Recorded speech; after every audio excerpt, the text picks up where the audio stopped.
ফেব্রুয়ারিতে যুদ্ধ শুরুর পর মধ্যপ্রাচ্যে ৮টি দেশে আমেরিকার সামরিক স্থাপনাগুলোকে লক্ষ্য করে ব্যাপক হামলা চালায় ইরান। এতে রাডার, জ্বালানি বিমান সহ বিলিয়ন বিলিয়ন ডলারের প্রতিরক্ষা সরঞ্জাম ক্ষতিগ্রস্ত হয়।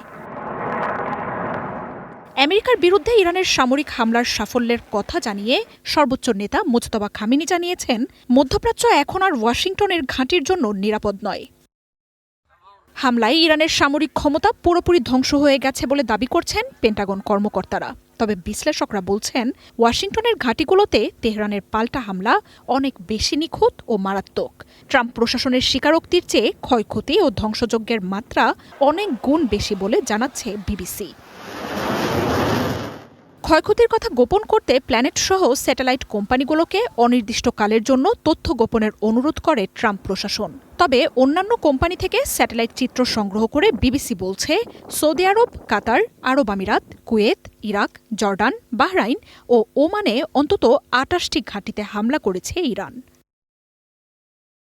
এতে আমিরাত ও জর্ডানে থাকা মহামূল্যবান anti ballistic missile battery system ধ্বংস হয়ে যায়। বিশ্বজুড়ে বিভিন্ন ঘাঁটিতে ৮টি থার্ড মোতায়েন রয়েছে, যার প্রতিটির মূল্য $১ বিলিয়ন। দেশটির প্রতিরক্ষা নেটওয়ার্কের কেন্দ্রে থাকা এ ধরনের ব্যবস্থা এতটাই জটিল ও শক্তিশালী যে ক্ষতিগ্রস্ত হলে তা দ্রুত পুনঃস্থাপনের কোনো উপায় নেই। ইরানের আঘাতে সৌদি আরবের প্রিন্স সুলতান এয়ারবেজে আমেরিকার জ্বালানি ও নজরদারি এয়ারক্রাফটও ক্ষতিগ্রস্ত হয়েছে। স্যাটেলাইট ছবিতে হামলার শিকার E-3 সেন্ট্রি সার্ভেইলেন্স প্লেন পুনঃস্থাপন করতে ওয়াশিংটনের খরচ হতে পারে $৭০০ মিলিয়ন।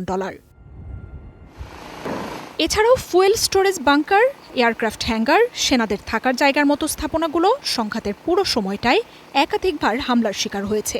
মারাত্মক ক্ষতির শিকার হয়েছে স্যাটেলাইট কমিউনিকেশন হার্ডওয়্যারগুলো। এছাড়াও F-15, F-35, MQ-9 drone, A-10 attack plane সহ আমেরিকার মোট ৪২টি আকাশযানে ক্ষয়ক্ষতির তথ্য উঠে এসেছে। বিবিসিকে বিশেষজ্ঞরা জানিয়েছেন, সংঘাতের পুরো সময়টাতে নিজেদের আক্রমণের কৌশলে পরিবর্তন এনেছে ইরান। শুরুতে মিসাইলের ব্যারেজ ছুড়লেও পরে হাই ভ্যালু টার্গেটে নিখুঁত ও নির্ভুল হামলার কৌশল বেছে নেয় IRGC।